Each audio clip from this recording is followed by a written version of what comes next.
વેરાવળ તાલુકાના કાજલી ગામના રાજેશ ભજકોતર મહાત્મા ફૂલે શ્રેષ્ઠ પત્રકાર એવોર્ડથી સન્માનિત ગાંધીનગરમાં કરાયા। સામાજિક સમરસતા જળવાઈ રહે તેવી રીતે તમામ સમાજના પ્રશ્નોને વાંચા આપવા અગ્રેસર રહેલ ગીર સોમનાથ જિલ્લા વેરાવળ તાલુકા કાજલી ગામના નિવાસી રાજેશ સામતભાઈ ભજકોતરને ગુજરાત સરકાર સામાજિક ન્યાય અને અધિકારીતા વિભાગ દ્વારા મહાત્મા ફૂલે શ્રેષ્ઠ પત્રકાર એવોર્ડ 2024-25 માટે પસંદગી કરવામાં આવ્યા। તેઓને ગાંધીનગર મુકામે ડોક્ટર બાબાસાહેબ આંબેડકર ભવન ગાંધીનગર મુકામે તેઓને ગુજરાત સરકારના કેબિનેટ મંત્રી ભાનુબેન બાબરિયા તેમજ દશાડાના ધારાસભ્ય પી.કે. પરમાર તેમજ અનુજાતિ મોરચાના મહામંત્રી વિક્રમભાઈ ચૌહાણ, દેવેન્દ્રભાઈ વર્મા તેમજ ગાંધીનગરના પૂર્વ મેયર હિતેશભાઈ મકવાણા, પૂર્વ ધારાસભ્ય મનુભાઈ મકવાણાની ઉપસ્થિતિમાં એવોર્ડ સમારંભ યોજાયો હતો અને રાજેશ ભજકોતરને મહાત્મા ફૂલે શ્રેષ્ઠ પત્રકાર એવોર્ડ આપવામાં આવ્યો હતો।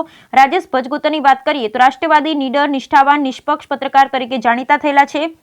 તેઓ સમાજના ઉપયોગી દરેક કાર્યમાં હંમેશા આગળ રહે તેમજ ડોક્ટર બાબાસાહેબ આંબેડકરના અભ્યાસુ એવા અનેક અને આંબેડકર વિચારધારા ફેલાવવામાં પાયાની ભૂમિકા ભજવે છે। ડોક્ટર બાબાસાહેબ આંબેડકર કહેલા કથન પ્રમાણે શિક્ષિત બનો, સંગઠિત બનો અને સંઘર્ષ કરોના સૂત્રને સાર્થક કરી સમાજના હિત માટે સતત પ્રયત્નશીલ રહે છે। તેઓ ઉચ્ચ શિક્ષણની લાયકાતો પ્રાપ્ત કરી જેમાં BSW, MSW, BJMC, LLB, LLM સુધી અભ્યાસ કરેલ। છેલ્લા 10 વર્ષથી પત્રકાર ક્ષેત્રમાં જોડાયેલા છે તેમજ ડોક્ટર બાબાસાહેબ આંબેડકરના વિચારોને લોકો સુધી પહોંચાડવા તેમજ સામાજિક સમરસતા જળવાઈ રહે તેવી રીતે તમામ સમાજના પ્રશ્નોને વાંચા આપેલ છે। તેમણે ગુજરાત સરકારના મહાત્મા ફૂલે શ્રેષ્ઠ પત્રકાર એવોર્ડ મળતા ગીર સોમનાથ જિલ્લાના રાજકીય આગેવાનો, સામાજિક શિક્ષણ તેમજ પત્રકાર ક્ષેત્રે પ્રતિનિધિઓએ શુભકામના પાઠવેલ હોવાનું અનિસ રાંચની એક યાદીમાં જણાવેલ। Bureau report Bhimjibhai Bhajkotar, Gir Somnath.